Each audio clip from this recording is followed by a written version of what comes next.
All right, another Nerdy Virgin podcast. Now this time, and once again, I was trying to record this on my equipment that I paid for, and I'm trying to do it on Adobe Premiere, and for some reason Adobe Premiere is crashing, and so I'm going to be using my AirPods. I've also done my walk for the night, and I usually record this while I'm walking. So this time, I'm going to change it up a bit. I'm going to be recording this while consuming fruit, um, because I'm in this odd situation where I think I overdid it on the mangoes. I bought 10 mangoes. I didn't think they were, I thought, oh, they'll have plenty of time to ripe. And now the clock is ticking on them. I didn't realize, I didn't think they were, they seemed hard. Here's the thing, guys. I thought that I thought I understood my mangoes. I really did. I thought I'd gotten to the point, I got a little egotistical in my mango consumption. And I thought that I could tell when I went to choose a mango when it was ready and when it wasn't ready. And so I got a bunch of mangoes that I thought, oh, these, it's going to take a week before these are ready. And they are proving to be more ready than that. I'm eating one right now, which is ready. So that's why I'm eating it now. This is the trouble. This was the advantage of eating all the crap. The stuff I used to buy, that could last for years and I wouldn't have to worry. But now, these fruits and vegetables have a shelf life. It's another reminder about how we're all slowly decaying. That's how I like to think of it as I'm consuming it. It's a good mango, though. I mean, I think it's a good mango.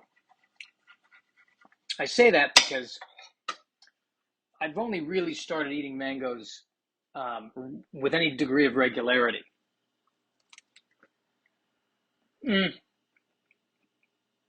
Yeah, I just bit into the part of the mango that's starting to not look so good. And now I'm wondering, should I go vomit it out? I'm going to not do that, but I am going to throw it away. I think I cut out the bad part of it. Yeah, this is freaking me out. There's a dark side to mangoes, people. These mangoes are not forgiving. It's not like an apple. There's leeway with an apple.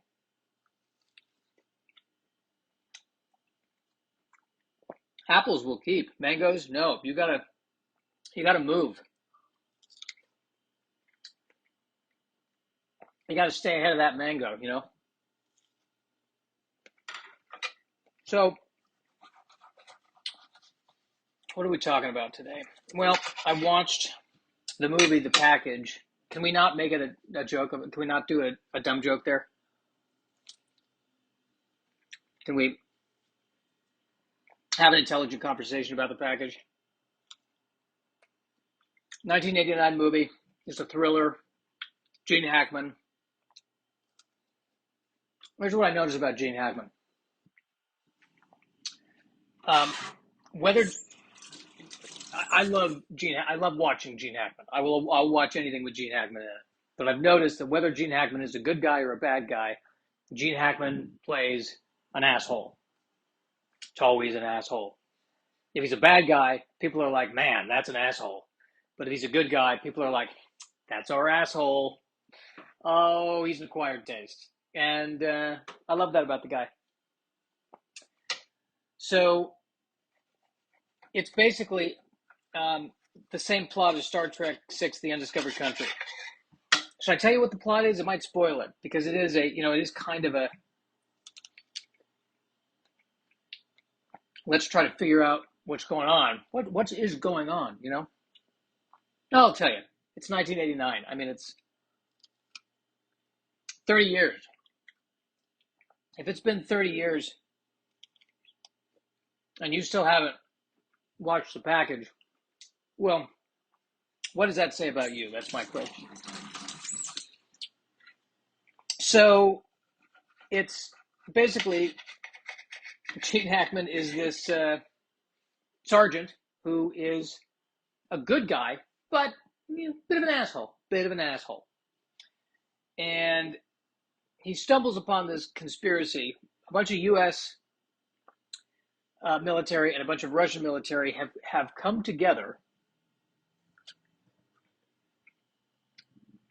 to prevent the U.S. and Russia from mutually disarming their nuclear weapons. You follow me? They want to continue the nuclear threat, both sides, both armies.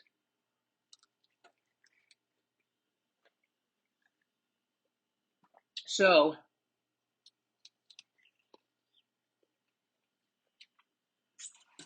they're basically working against their own governments in the interest of basically making sure the nuclear war or the Cold War continues. So the movie was made in 1989, and then Star Trek 6: The Undiscovered Country came out 2 years later, and Star Trek 6: The Undiscovered Country has a very similar plot. And so there are people on the internet saying, hey, did Star Trek steal from this? And my response to those people, and I include myself in this when I'm talking to them, I'm not just talking to you, I'm talking to me too. We need to get girlfriends. We need to go out and get girlfriends. Let's work harder, guys. Let's start talking to girls. Leave our apartments, go out, have a conversation.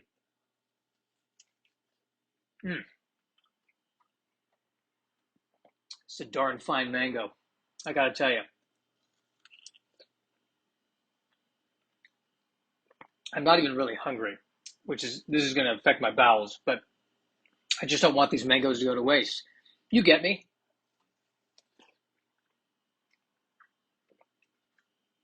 I'm glad a Gene Hackman character is not here. He'd be shouting at me, why'd you get all those mangoes? Should have gotten 5, not 10.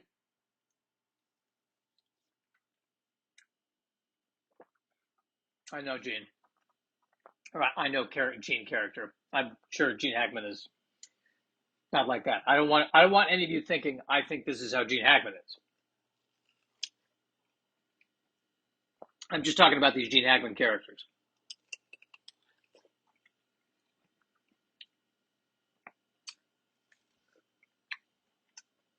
I should have probably eaten the mango first and then done the podcast. But there's something about eating a mango while feeling the pressure to podcast that it's doing it for me right now.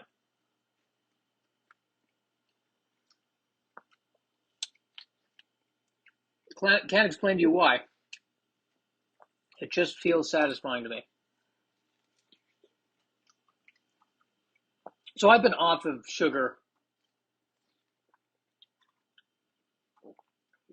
in earnest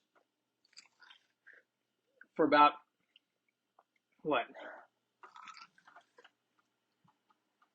3-4 months now? Maybe 5 months? And I've read stories about how other people have done this. They've done this sugar detox. And they claim that their entire taste palette has changed. And they now find foods that they didn't used to find tasty, and all the junk they used to eat, and I don't find that as tasty anymore.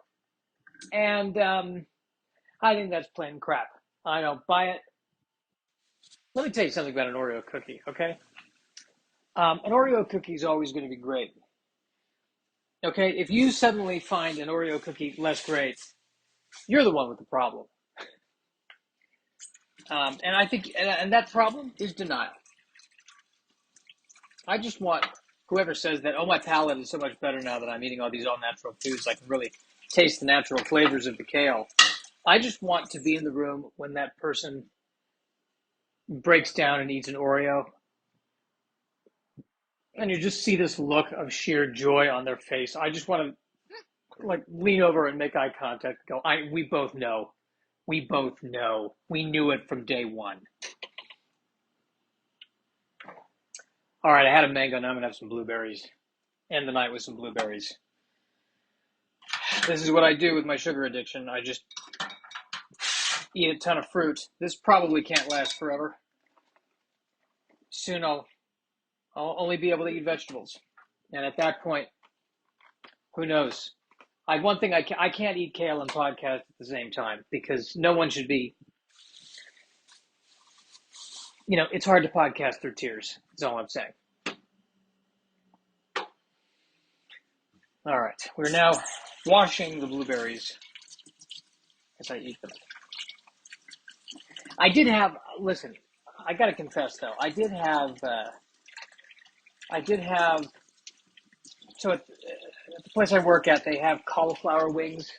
They're like chicken wings, but they fry the cauliflower instead. I did have those 2 nights in a row, and the batter is way no good for me, and the sauce way no good for me. Way no es bueno. But I figured, the cauliflower, better to eat the cauliflower than the chicken. I'm trying to, I don't know, I find lately whenever I eat chicken, I don't feel as good. So I'm really, the only protein I'm eating right now, other than, the occasional scoop of almond butter is fish.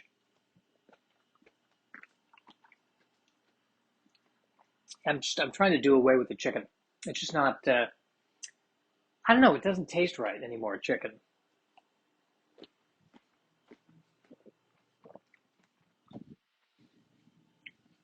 Well, one of the last times I had chicken, I swear to God, I got food poisoning. It felt awful. So I'm sticking mostly to fish and all these fruits, and still not enough vegetables.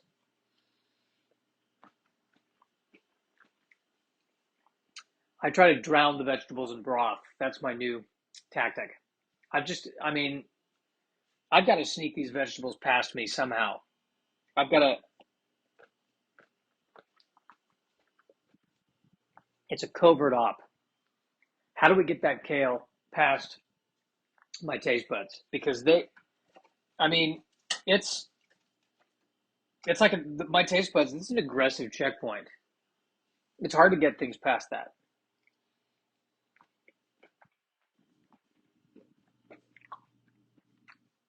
But I find the way to do that is I make this tomato broth and then I drop the kale in there. And so when the kale is bathed in tomato broth, it's like, okay, I'm still tasting tomato. I can do this.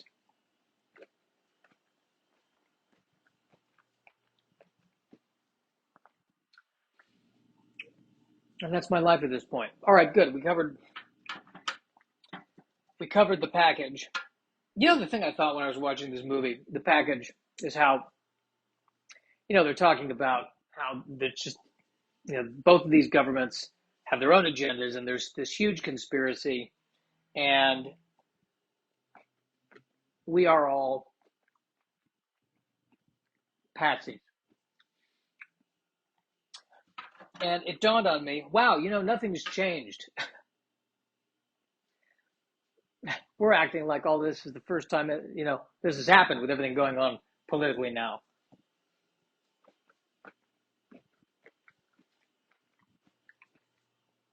I mean, if anything, maybe this will stir up a political awakening and we'll become better. I don't believe myself that I just said that. I really don't. I'd like to apologize for throwing out something that could be, dare I say it, so optimistic. This is kind of nice podcasting this way. Just walking around, ruminating, eating my blueberries. I got to try to eat anything before I'm taking a trip. I'm going to Vegas next week. Got into a comedy festival. If you're in Vegas, if you happen to be one of the two people listening and you're in Vegas, I'm performing on October 5th in the, what is it, the Vegas Theater Company.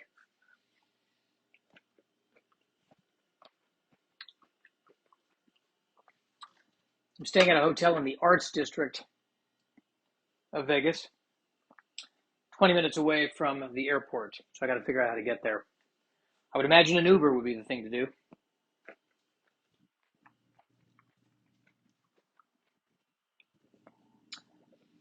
And I'm going to have to spend 3 days figuring out how not to eat badly.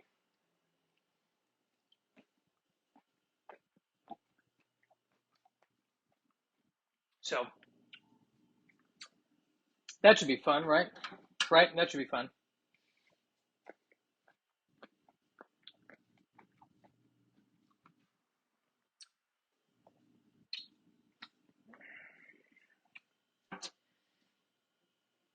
What was the other movie I watched? I watched Alien Resurrection again, which I always enjoyed that movie. I that was one of the first movies I saw with my friends in high school when we went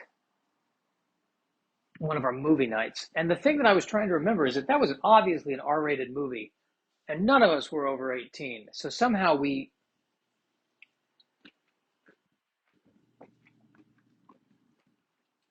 got in. I can't remember how we did it, or maybe you have to be over 13 to see an R-rated movie. I can't remember, but somehow we. I don't think the theaters really cared back then as much, and we were able to get in and see it.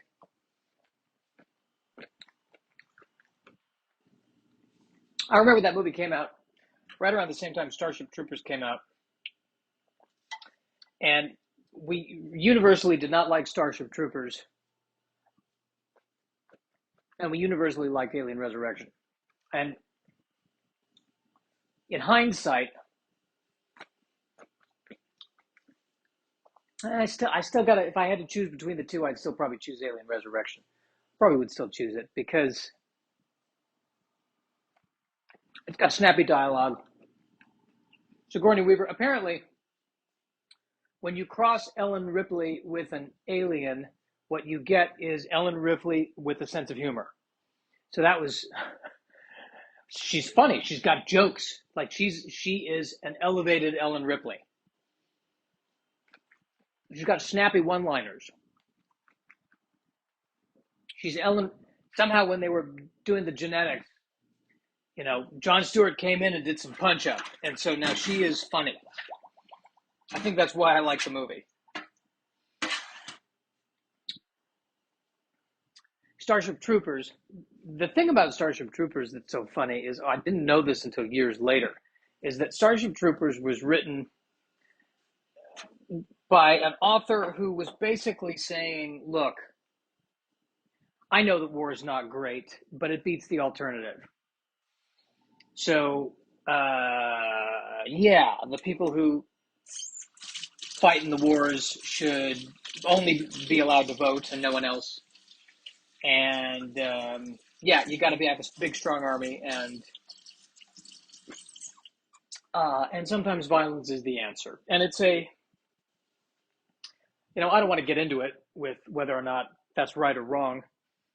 Um, I, uh, I mean, it is certainly one philosophy. I would like to think that we, as a species, have the ability to get to the point where we don't have to use violence to accomplish things.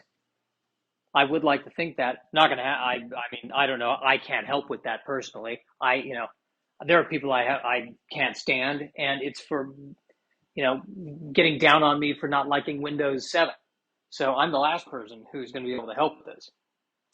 But anyway, the director of the movie version of Starship Troopers was the total opposite, total pacifist. He grew up, I think, during World War II, in the middle of World War II. Total, the total opposite. So he was making fun. He was using the movie to make fun of the book. He was kind of making fun of it and how he directed it, and it totally went over my head when I was watching it. And now that I kind of see that, I kind of see it more as wow, he just got like that. That's kind of neat. He used an entire movie to rag on the movie itself. You kind of got to give him props for that. That said, if I have to choose between the two, still watching Resurrection. Still watching that. Going that. Because listen, Ripley with jokes. What could be better? What could be better?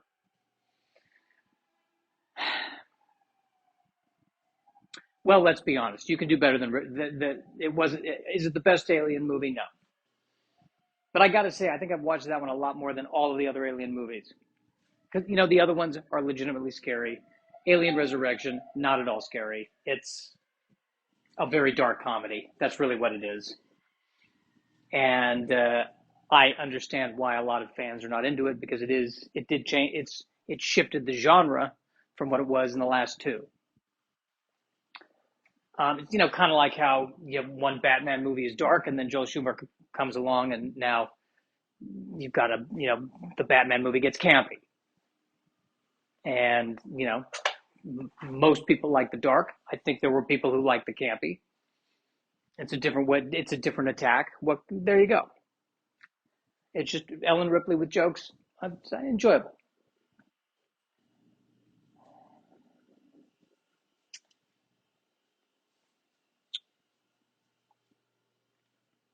You do realize I've overeaten. I had a mango, all those blueberries. Right before the podcast, I had a couple of pieces of toast. I had the cauliflower wings. I had salmon. I've overeaten now. I'm going to be paying for this tomorrow. Unfortunately, that's not a part of that I'm going to record. I'm not going to record that because I have too much respect for you. And I think that's how we'll leave this.